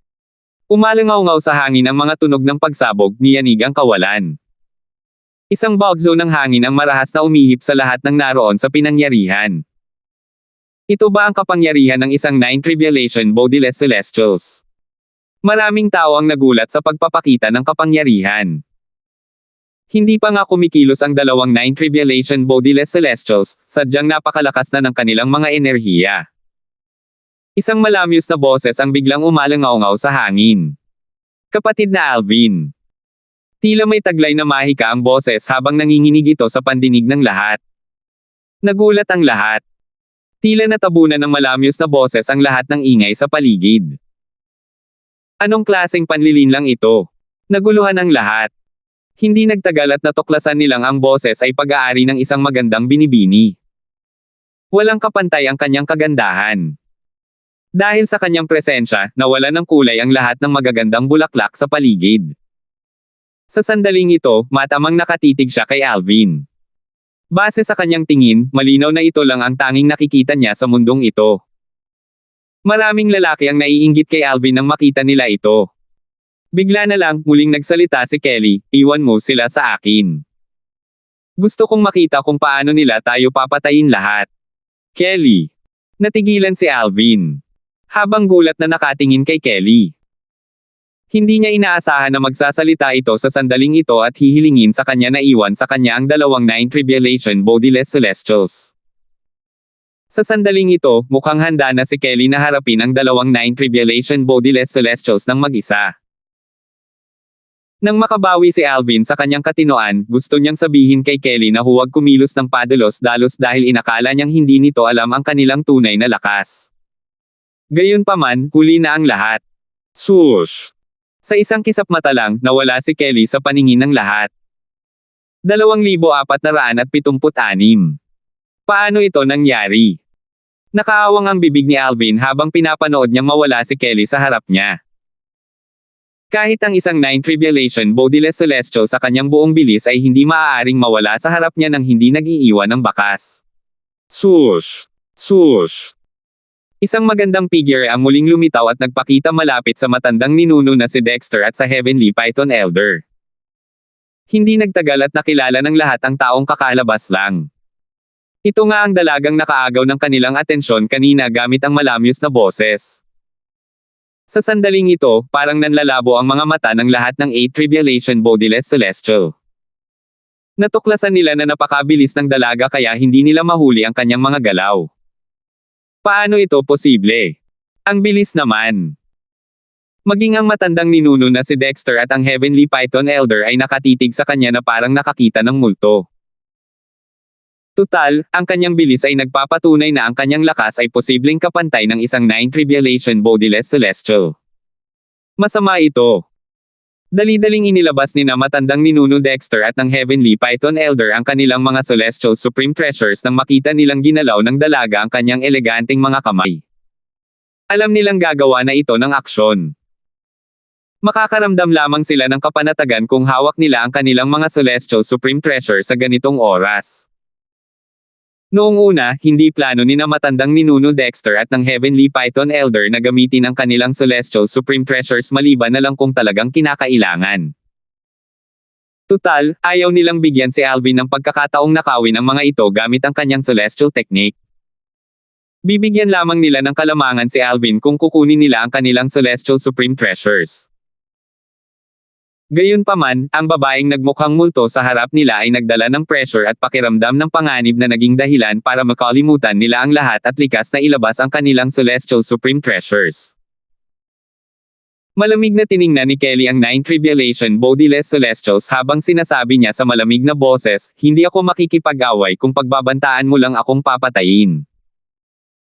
Gayunpaman, hindi ako mananatiling walang ginagawa dahil nagbanta ka na papatayin si Brother Alvin." Boom! Boom! Habang nagsasalita si Kelly, iginalaw niya ang kanyang mga eleganteng kamay. Nayanig ang kawalan at ang hangin ay nanginig at umugong ng marahas. Bagamat hindi gaanong malakas ang tunog na dulot nito, ito ay parang tumatagos sa pandinig ng tao.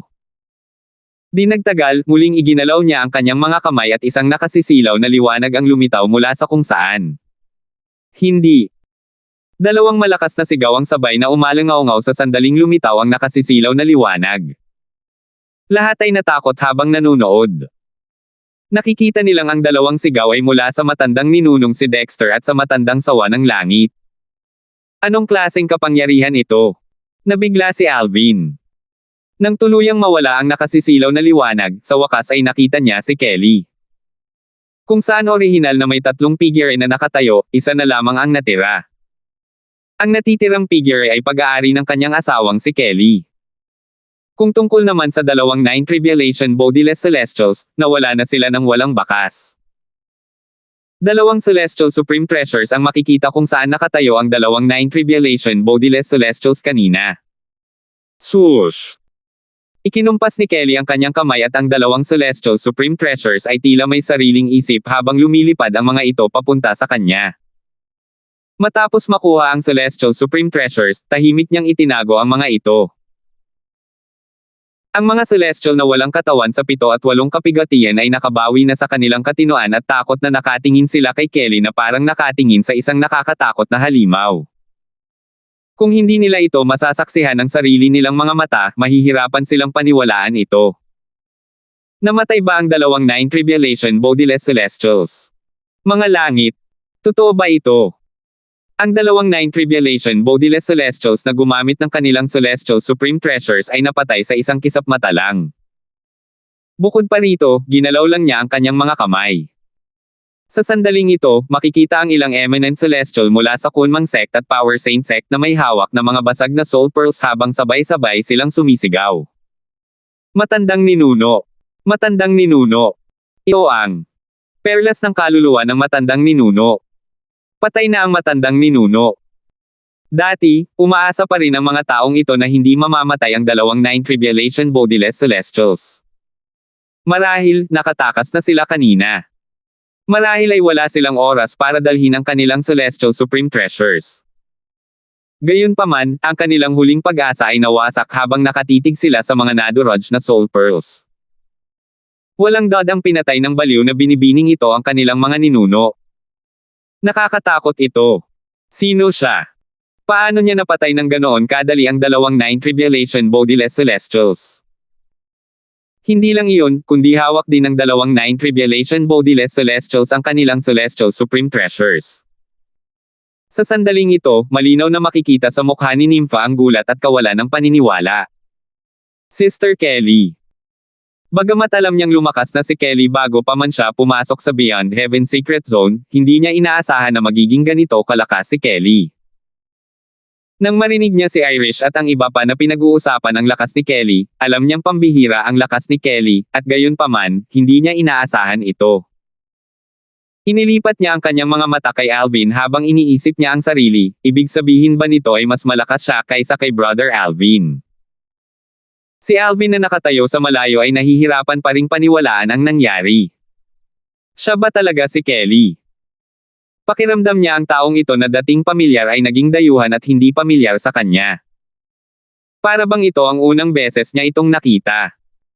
Gayunpaman, nang makita niya ang pagmamahal at lamang sa mga mata nito, mabilis siyang nakabawi. Kahit ano paman, siya pa rin ang Kelly ko. Gayunpaman, nagtataka ako kung paano siya naging ganito kalakas. Nakahinga siya ng maluwag nang makitang walang nagbago maliban sa paglakas nito. Patuloy na naisip ni Alvin, dahil kayang patayin ang dalawang 9 Tribulation Bodiless Celestials na mabilis na gumagamit ng Celestial Supreme Treasure sa isang galaw lang, marahil, ang lakas niya ngayon ay maihahambing na sa isang Golden Celestial mula sa isang Devata Realm. Nakuha ni Alvin ang pangunahing pag-unawa sa Celestial Ranking sa Devata Realms matapos makapasok sa Heaven Rank Treasure Vault sa Beyond Heaven Secret Zone.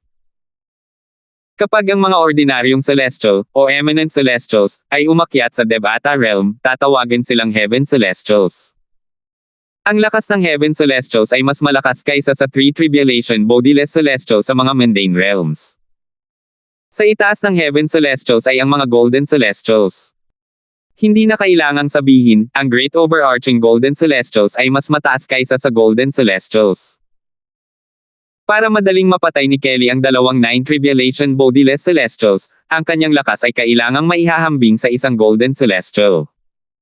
Bagamat nalaman ni Alvin ang tungkol sa hindi kapani-paniwalang lakas ni Kelly mula kay Irish at sa iba pa, lampas pa rin ito sa kanyang inaasahan. Kung hindi niya ito masasaksihan ng sarili niyang mga mata, mahihirapan siyang tanggapin o paniwalaan ito. Sister Kelly. Maging si Irish ay nasaksihan ng lakas ni Kelly sa lokasyon ng mana mula sa isang Great Overarching Golden Celestial ay nagulat sa lawak ng kapangyarihan ni Kelly. Natural lang na nagulat din sina Tanya at Brianna. Tutal, dalawang 9 Tribulation Bodiless Celestials, na itinuturing na pinakamalakas sa mga Mundane Realms, ay madaling napatay ni Kelly. 2,477. Swoosh! Sa ilalim ng mapagmasid na mga mata ng lahat, nawala si Kelly. Nang muling lumitaw siya, nakatayo na siya sa tabi ni Alvin. Ginalaw niya ang kanyang mga maselang kamay at hinawakan ang braso ni Alvin habang niyayakap ito, mukhang tuwang-tuwa. Ang mga nakasaksi mismo sa walang kahirap-hirap na pagpatay ni Kelly sa dalawang 9 Tribulation Bodiless Celestials ay nahirapang tanggapin ang pagbabago ng kanyang ugali. Napakaamo ng kanyang kilos sa harap ng isang lalaki. Inilipat nila ang kanilang atensyon kay Alvin. Siya ang naging sentro ng atensyon ng lahat dahil sa kanyang asawang si Kelly. Alvin. Napakalakas na ni Alvin, paano nangyaring ganito rin kalakas ang dilag na nasa tabi niya? Malinaw na mas malakas ang babae niya kaysa sa kanya. Iniisip ko kung ano ang maiaalok niya para mapiling makasama ng isang walang kapantay na kagandahang tulad niya. Ang babaeng ito ay malamang na isang celestial mula sa isang Devata realm. Kung hindi, imposibleng maging ganito siya kalakas. Maaari kayang siya ang dahilan kung bakit si Alvin ay nagtataglay ng lakas na maihahambing sa isang 9 Tribulation Bodiless Celestial kahit na isa siyang Eminent Celestial. Posible yan. Hindi maiwasan ng mga nanood na mag-usap-usap. Ang mga nakababatang lalaki ay puno ng inggit, at hinanakit nang tumingin sila kay Alvin. Kelly.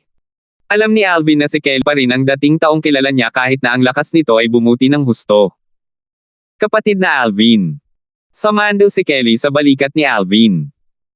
Nang tumingin siya kay Alvin, ang mga mata nito ay puno ng pagmamahal na parabang ito lang ang nag-iisa sa mundo niya. Nahirapan ng mga nanunood na paniwalaan na ito ang parehong taong pumatay sa dalawang 9 Tribulation Bodiless Celestials kanina. Kelly, may itinatago ka ba sa akin? Malumanay na tanong ni Alvin habang tinatapik ang ulo ni Kelly na parang walang tao. Malakas ang kutob niya na hindi madali para kay Kelly na makamit ang ganitong antas ng lakas. Malamang na hindi ito kasing simple ng inaakala niya. Bahagyang nanigas si Kelly nang marinig ang tanong ni Alvin. Sa huli, isiniwalat niya ang katotohanan kay Alvin dahil hindi niya kayang magsinungaling dito. Nasusunog ang kaluluwa. Bagamat magaan ang pagkakasabi ni Kelly tungkol dito, nakaramdam ng kirot si Alvin. Alam niya kung gaano kasakit ang sumunog sa kaluluwa ng isang tao. Niyakap niya ito ng mahigpit nang malaman niya ang mahirap na proseso ng pagkuha nito ng lakas. Nagtanong siya sa nanginginig na boses, bakit ka ba ang tanga-tanga mo? Paano kung may mangyari sa iyo? Ano ang mangyayari sa amin ni Vilma sa oras na iyon? Kapatid na Alvin, hindi naman mapanganib. Hindi naman ako ganoon katanga para isuko kayo ni Vilma para lang madagdagan ang lakas ko. Nakayanin ko naman ang sakit kaya. Pinutol ni Alvin si Kelly bago pa ito matapos magsalita. Hindi. Ikaw. Bakit hindi mo sinabi sa akin? Hinding-hindi ka papayagang gawin iyon kung alam ko lang. Gusto ko lang maging mas malakas para matulungan kita. Ayokong maging walang silbi, at ayokong maging isang dalagang nasa kagipitan na kailangang iligtas, malumanay na sabi ni Kelly bilang tugon sa mapang-ipong mga salita ni Alvin. Huwag mong sabihin yan. Hindi ka walang silbi. Hindi natin makakasama si Vilma kung wala ka. Isa pa, wala ako rito ngayon kung hindi dahil sa iyo. Hinahanap ko lang ang lakas ko para protektahan ka at ang pamilya natin, sabi ni Alvin, medyo nabalisa. Medyo nagalit siya nang marinig ang mga salitang puno ng pagdududa sa sarili ni Kelly. Kapatid na Alvin, mali ako. Kahit mas malakas si Kelly kaysa kay Alvin, umakto pa rin siyang parang isang maselang dalaga sa harap ni Alvin. Nang marinig ang bahagyang galit sa boses nito, agad siyang nabahala. Ulol na babae. Nang makita kung gaano kaamo si Kelly, nawala ang galit ni Alvin. Bukod pa rito, ginawa niya ito para sa kanyang kapakanan. Kung hindi dahil kay Kelly, lalo na kay Irish, Nympha, at sa iba pa, kahit siya ay mamamatay na ngayon. Hinigpitin niya ang kanyang yakap sa kanya na parang gusto niyang maging isa sa kanya upang manatili silang magkasama magpakailanman. Ulol, utu-uto na babae. Kuya Alvin. Binalika ni Kelly ang yakap ni Alvin. Sa sandaling ito, ipinakita ng mag-asawa ang kanilang pagmamahal sa isa't isa na parang walang tao sa lugar. Walang sino man ang nangahas na gumawa ng kahit anong ingay. Tahimik lamang silang nanonood, natatakot na maistorbo ang mag-asawa. Sino ang mag-aakala kung papatayin sila ng mag-asawa kung sila ay hindi magustuhan? May ilang miyembro mula sa Kraken Python sect at Power Saint sect na nakatingin sa mapagmahal na mag-asawa ng may mga matang puno ng puot. Kahit na noon, wala ni isa sa kanila ang nangahas na kumilos. Maghahanap lang sila ng kamatayan kung kikilos sila. Tutal, walang kahirap-hirap na napatay ng babaeng iyon ang 9 Tribulation Bodiless Celestials. Walang nakapansin kay Brianna na nakatayo sa malayo. Sa sandaling ito, ang kanyang mga mata ay nagningning sa selos habang nakatingin sa kanyang kapatid na si Kelly. Dati, ang kanyang kapatid lamang ang kanyang naiinggit. Gayunpaman, matapos siyang pag-alitan ni Alvin nang lumabas sila mula sa lokasyon ng mana mula sa isang dakilang gininto ang langit, ang baluktot na selos ay nagsimulang umangat sa kanyang puso. Naisip niya sa sarili, nang walang pag-aalinlangan, pareho tayo ng mga magulang, at kambal tayo. Bakit mas maganda ang buhay niya kaysa sa akin? Bakit magkaiba ang ating kapalaran? Bagamat labis siyang nagseselos ngayon, hindi siya napilitang gumawa ng anumang bagay na sukdulan. Gayunpaman, hindi man lang siya nangahas na ipakita ang kanyang selos sa harap ng iba.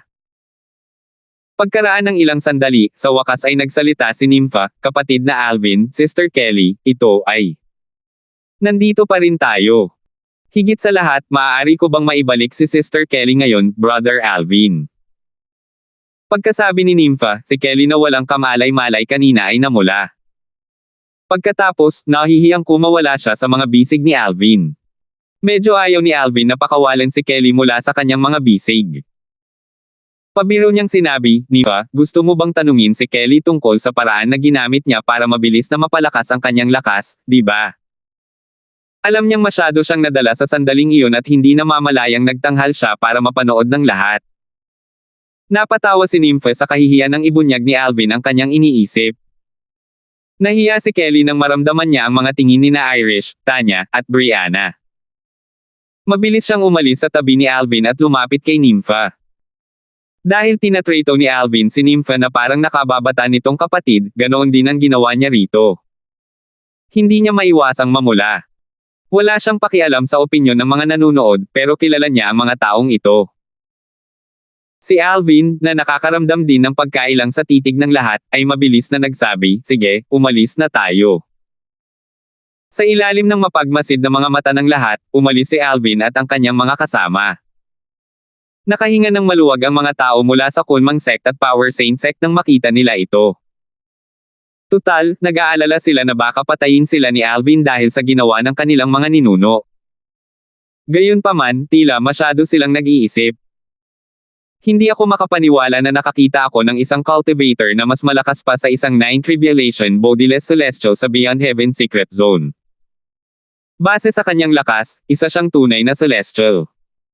Bukod pa rito, malamang isa siyang Golden Celestial, naisip ng isang maalam na 8 Tribulation Bodiless Celestial sa kanyang sarili. 2,478. Ano? Sinalakay din ng mga Devil Clans ang Upper Province ng Dao Marshall Saint Land. Hindi nagtagal matapos nilang lisanin ang lokasyon ng mana mula sa isang Great Overarching Golden Celestial, nalaman ni Alvin mula kay Kelly na ang mga Devil Clans mula sa Land of Exile na sumalakay sa Lower Province ay sumalakay din sa Upper Province. Agad siyang namutla. Naisip ni Alvin sa sarili, lumalala ang sitwasyon sa Saint Province Realm. Iniisip ko kung umalis na ba sina tatay, nanay, Little Megan, at ang iba pa sa Lower Province patungong Upper Province. Sa totoo lang, mas makabubuti para sa kanila na manatili sa Lower Province. Mas ligtas doon. Kung pumunta na sila sa Upper Province. Pilit niyang pinigilan ang kanyang mga iniisip na nagpatakot sa kanya. Kailangan kong bumalik sa Saint Province Realm. Dahil naangkin na ang mana mula sa isang Great Overarching Golden Celestial, wala na siyang natitirang gusto sa Beyond Heaven Secret Zone. Kaya naman, wala na siyang planong manatili pa sa Beyond Heaven Secret Zone. Matapos malaman na sinalakay ng Devil Clans ang Upper Province, mas lalo siyang nasabik na bumalik sa Saint Province Realm. Tumingin si Alvin sa lahat at sinabing, plano kong bumalik sa Saint Province Realm. Ang kanyang mga salita ay para kina Tanya at Brianna dahil alam niyang bukod sa dalawang ito, ang iba ay susunod sa kanya ng walang pag-aalinlangan. Gaya ng inaasahan, agad na sinabi ni Nympha, kung gusto nang bumalik ni Brother Alvin, tara na. Susundan kita saan ka man magpunta, Panginoon, sabi ni Hero. Sabi ni Aiden nang may bahagyang ngiti sa kanyang mukha, kanina, napagkasundoan nating pumunta sa Saint Province Realm bago bumisita sa Yanhuang Realm. Medyo iuunat lang natin ang schedule. Dati, sinabi na ni Alvin kay Aiden na kailangan muna niyang bumalik sa Saint Province Realm bago bumisita sa Yanhuang Realm. Kaya naman, hindi na nagulat si Aiden sa desisyon ni Alvin. Plano ni Alvin na bumalik sa Saint Province Realm upang asikasuhin ang mga hindi pa natatapos doon. Maaari niyang bisitahin ang Yanhuang Realm, kung saan siya nanggaling noong nakaraan, nang may kapanatagan ng loob pagkatapos gawin iyon. Nanatiling tahimik sina Kelly at Irish. Hindi na nila kailangang magsalita pa.